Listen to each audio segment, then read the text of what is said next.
So as it turns out, I'm not the greatest at making financial decisions. Hello y'all, welcome back to the sultry sound of my voice.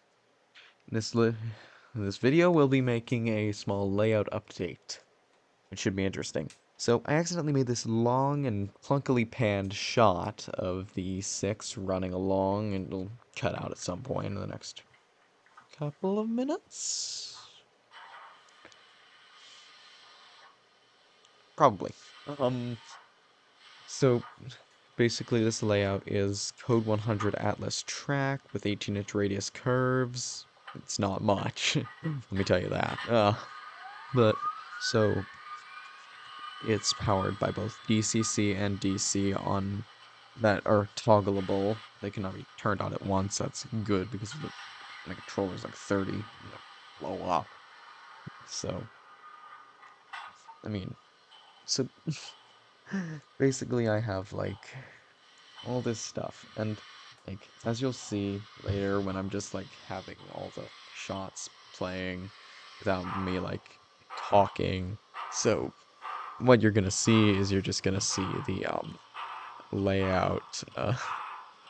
There's a bunch of scenic material all over it because I'm trying to ballast the track still a little bit, get everything perfect. I'm still actually putting a plaster down and also putting in the I'm also making sure the bridges are sound before I start doing anything with those.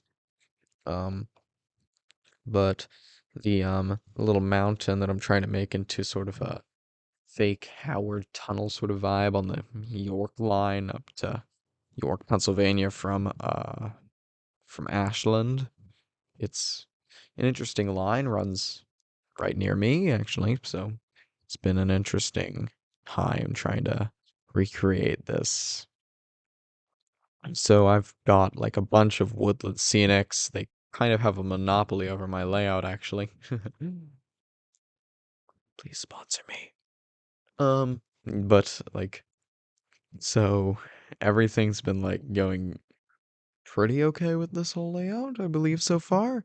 I just work on it sporadically in between my other projects and stuff, but it seems to be going pretty well so far. The whole layout has multiple different uh the whole layout has like a bunch of different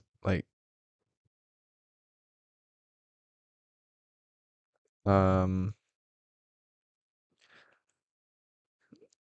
it has a whole bunch of different like streets and like other things on it. No, it only has one street, little thing that just goes past the whole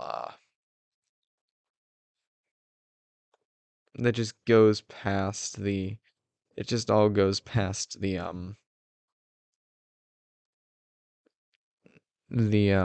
whole crossing, the grade crossing, and then there's also a parking lot which leads to the station, which is New Freedom Station, which is near York actually.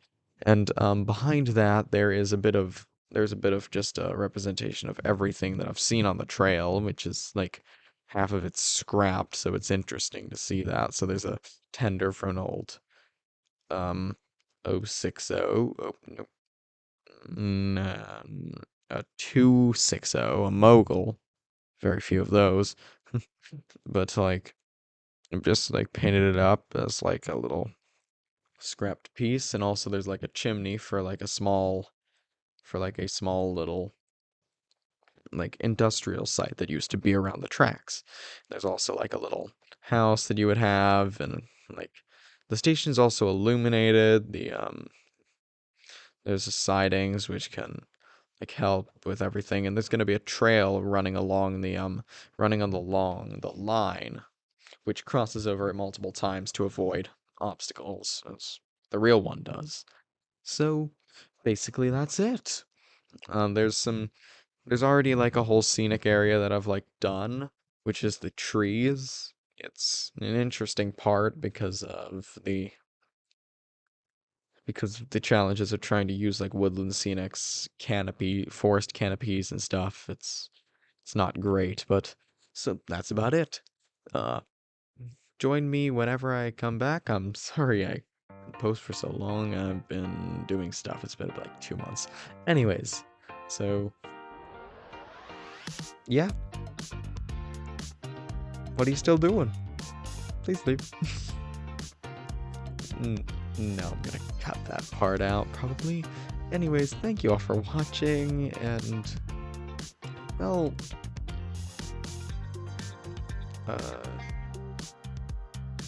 so now what?